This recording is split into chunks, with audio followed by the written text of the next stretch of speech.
Hello friends, जय माँ समलेई। आज मैं मोर ब्लॉग एखन स्टार्ट करुँ। सकाल उठिकी कोलो आलू भाजी देली। एने रंधा के पलि आइली।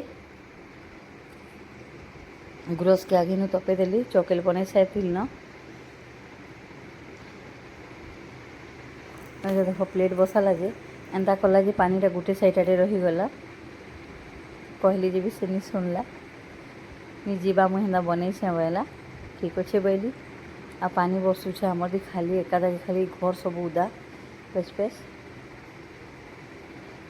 आईटा पितृ मन के पानी देले कुहला देले आमर आड़े सब एना करसों गृह मैंने पितृ मन के मानसुँ।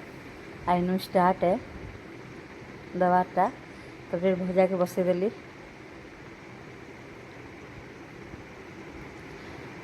आउ वीडियोटा भल लगुले फॉलो करदे। फेसबुक रे देखुले आ यूट्यूब रे देखुले प्लीज सब्सक्राइब करदे। एंता दर्पण कहार न अच्छे कमेंट करके बतावे। आईने बैगन पातल घंटा पोड़े देली। कदेल तो 5-6टा घारी होता। बिरी भी होता, मुग भी होता। बिरीटा के ऊष दे दी बाकी हो जाता नी मरी। कहीं बार के आसबार नहीं किसी नेबार नहीं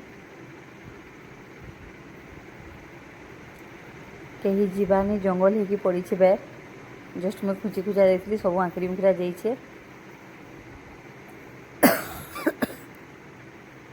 मोर तो ठंडा भी नुहे छाड़े खुंखा लगी। कला गच लेमु गच ढाकी देला। यहाँ देख सब आनली पूरा गुणिया चाबी देले पूरा लाल करदे। देख छती 3 फटा आईछे। गुहर छती फुटी बाकी सब खा थी जाइए। टुली के भी नहीं है गुणिया पूरा मशा चट चट कर चाबी दे। मुआ भी जोर फली बाकी आनी नहीं हबार कुआ रही जाए। तो गच के थोड़ा काटी देवी।